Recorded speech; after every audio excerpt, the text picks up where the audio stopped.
We need to wrap up at 6:28 sharp. Okay.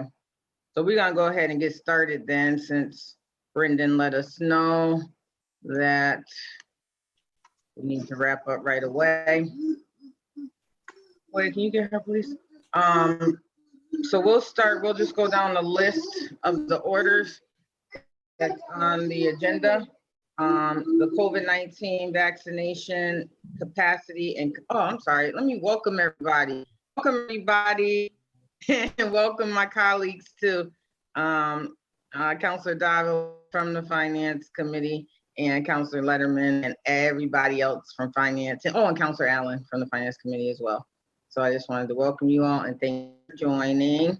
Now I'll get started with the COVID-19 vaccination capacity and confidence and priority community best value grant, no match, $296,713.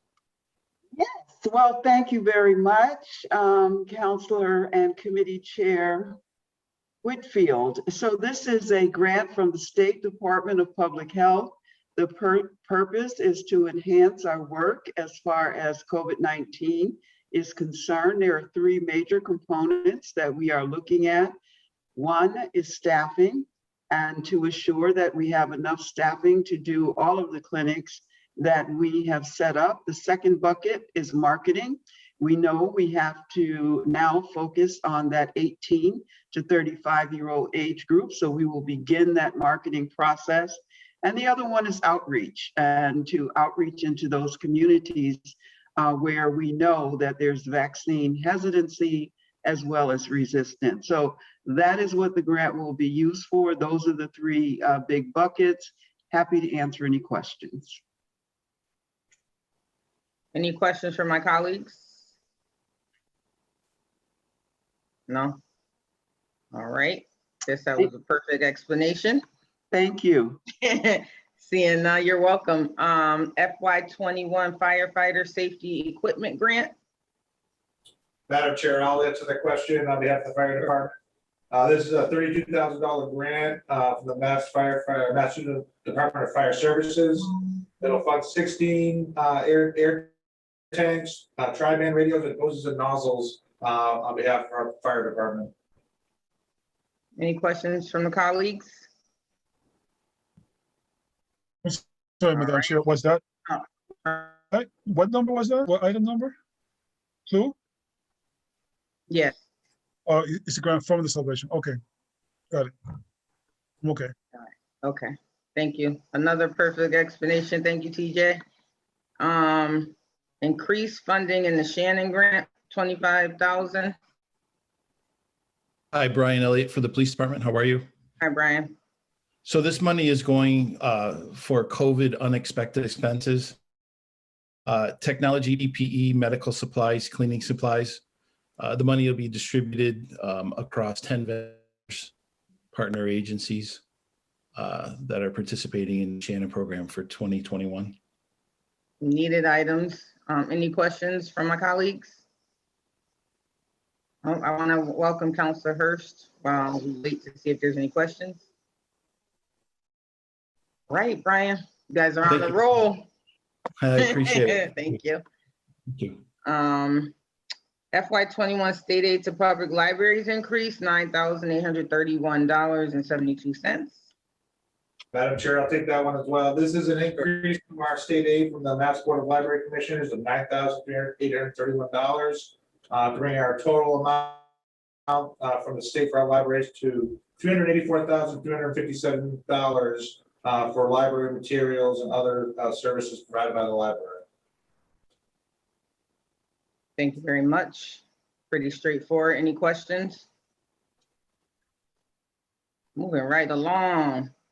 Brendan, we're gonna get out of here. The March revenue versus expenditure report. Thank you, Councilor Whitfield. Tonight, we have the March revenue versus expenditure report. A few highlights I'd like to point out.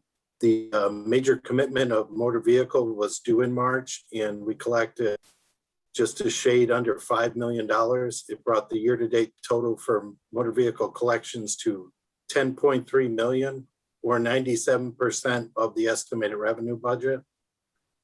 We did receive our first marijuana retail tax receipt from the Department of Revenue as part of our state aid. This covered the months of December, January, and February. And the total receipt received was $31,767.50.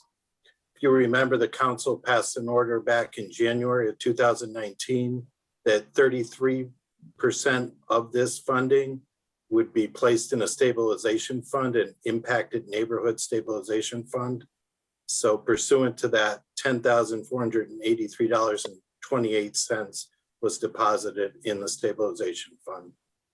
And lastly, the city received the 121A Section 6A payment from MGM Springfield. That payment totaled $7,085,455.73. We received that payment on March 31st. Last year, we received the payment on April 1st. So that had an impact on our yearly comparison of revenue. So we still have a surplus of 59 million? We're at 50.3 million. It's important to note that the school department is only at 65% expended. Sorry, my lights went out here.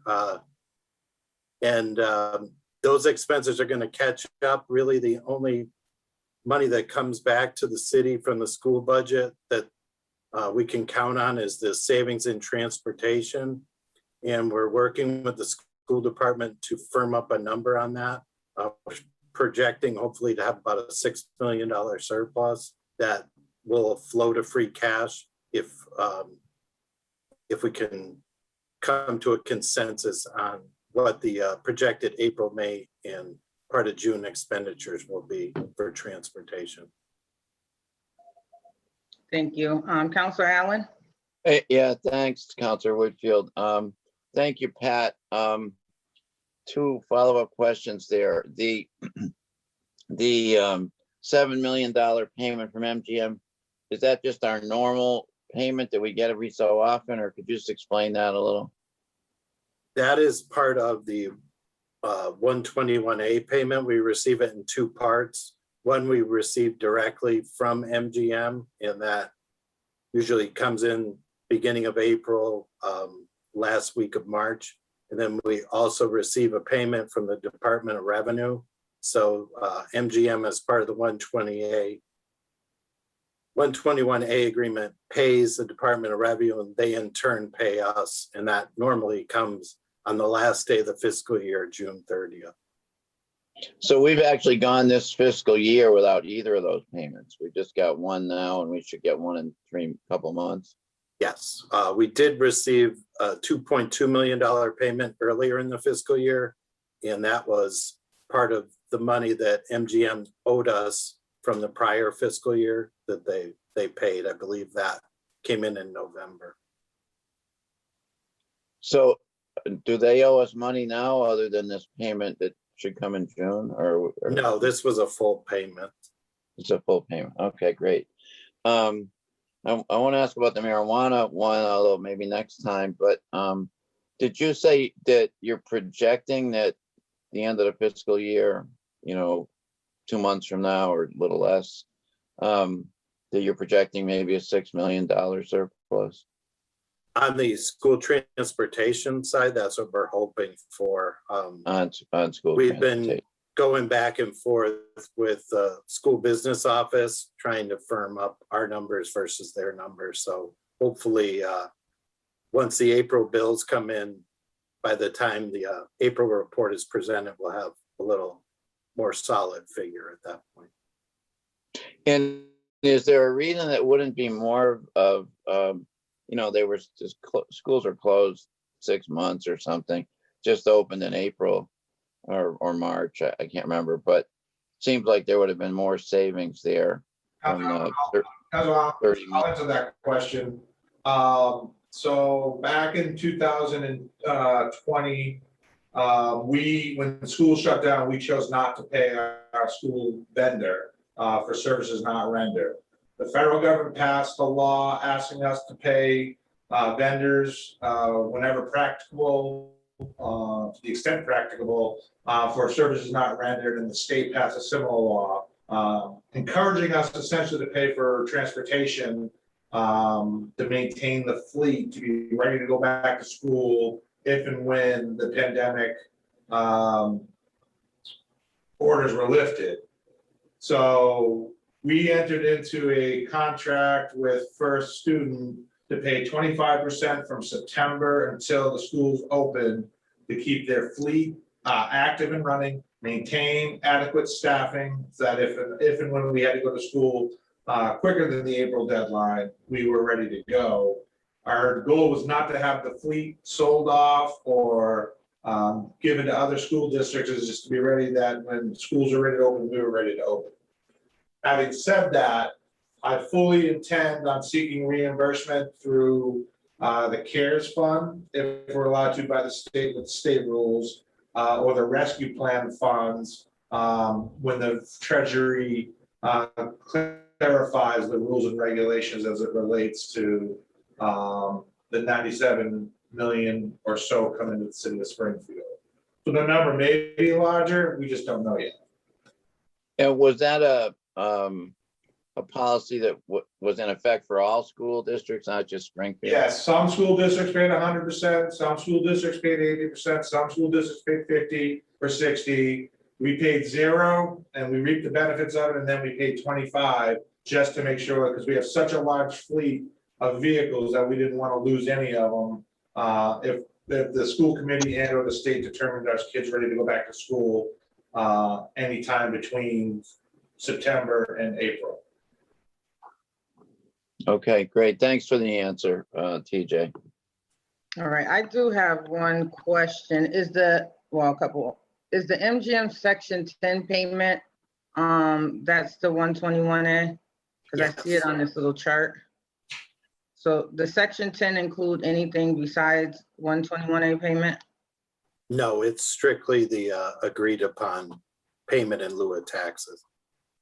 Okay, and TJ, I know that a while back when we were in a meeting, we said that we we're going to talk about that payment and the spending of it, and that hasn't happened yet. Has any other spending been done out of that account from way back when we had a meeting in person? I think it was some money spent on the school side and some money spent for the reading program. So I don't have. Yeah, great question, Counselor. So the short answer is, I believe there's 6.5 million in the account as it exists today. Maybe 6.7 million. I'll have to get the number, but we've only spent 250,000 for adult, 250,000 for early education and 130,000 or so. You guys can correct me, Lindsay or Melanie, for the Read Right Now program. Everything else we've committed to having a process to let the council know on kind of what we think is a proper investment from that fund, from a funding source. And I know that you guys got a lot going on with CARES Act and everything, but there are some needs in the community that this money could be definitely useful for. So if that planning could happen some point in the near future, I know it's budget season too. Near future might not be doable, but you know, if we could just get the conversation going, that would be awesome. Happy to have the conversation. Just kind of by way of background information. Like most industries, we have struggled to find analysts to backfill our vacancies. We've had a number of vacancies, and we weren't able to hire them. We've actually had people turn down interviews and turn down job offers because they were making more on unemployment than they would be working for us. Mm-hmm. We are about to make an offer, we believe, to a couple of people that have interviewed this week. And we just authorized 2 grant employees to work under Melanie because we cannot keep up with the volume of work and reporting requirements from the CARES money, from FEMA, and from soon to be released our ARPA or rescue plan money. So once we're fully staffed, we'll be able to start cranking out all the stuff that we've been promising for the last, 6 months or so. Just hang tight with us and bear with us for a little while.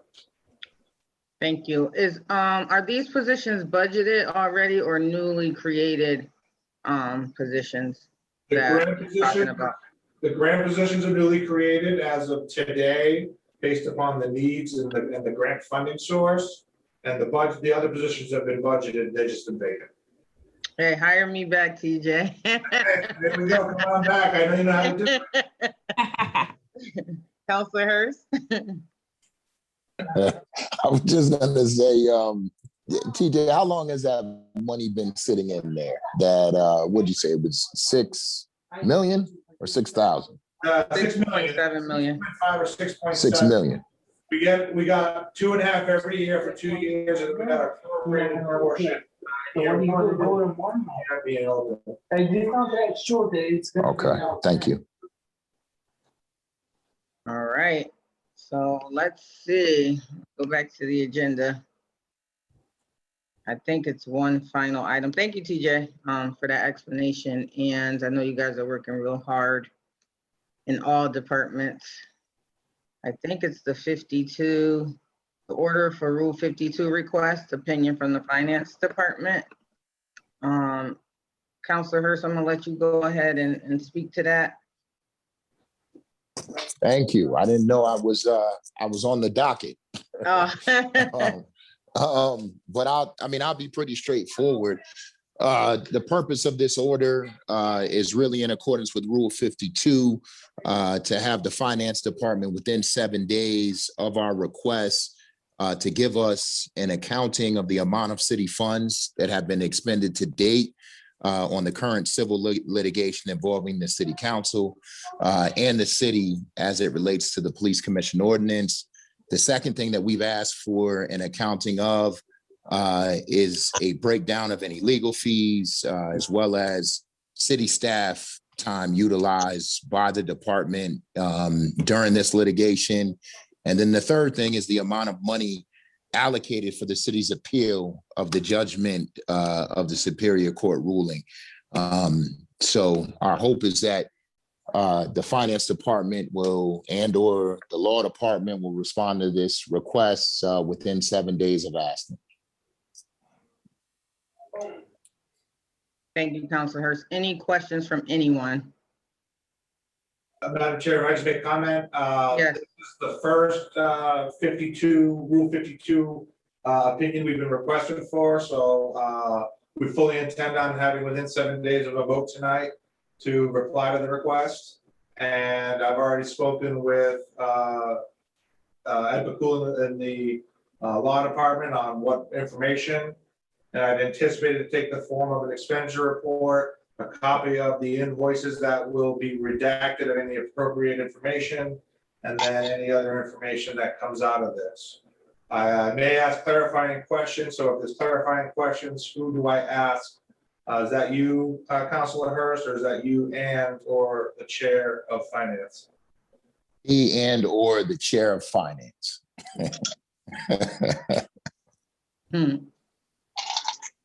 You can also. Did you have questions? Attorney Did you have Moore, questions? I'm sorry. Yep. if he's, if it's in writing, you can include Attorney Moore. But Yeah, if you have something now, TJ? the report will be in writing. I guess the question is of staff time, am I including city council staff time and those members of executive session when the council was contemplating the suit, or am I just going with from when the suit was filed up until now? I don't know. I would include. How granular do you need us to be? Because right now, the expenditure report's easy and the invoices are easy. And there's no allocation as of yet that I've been asked to identify or anything for any appeal. I just want to make sure that if you're looking for staff time, because there isn't much staff time unless you want to talk about some of the council time. And even that's not much given the salaries of the council. But I guess I want to make sure, I want to get you guys, since it's the first one. I don't think that's relevant. I think that the bulk of it are any additional time that has been spent from the law department as well as, if any, as well as the attorney's fees, and anything related to the attorney's fees. That's what I would be looking for. Sounds good. And if there is a projected amount, then we'd like to see that as well, in writing. I will ask and see if there's any allocation. I'll check in with the law department as well, see if they've heard anything. And I'll report back through the Rule 52 request of opinion. Thank you. Thank you, TJ. Is there any other questions or any other discussion on this item of Rule 52? All right, seeing none. Can I have a motion to accept the reports as presented? So moved. Second. Thank you. So moving to second. All in favor, say aye. Aye. All right. And we are done once again. Okay. Thank you, Councilor Fenton, for joining us. Definitely appreciate it. All right, motion to adjourn. I love these meetings. So moved. Motion to adjourn. Thank Second. you. I'll see everybody later.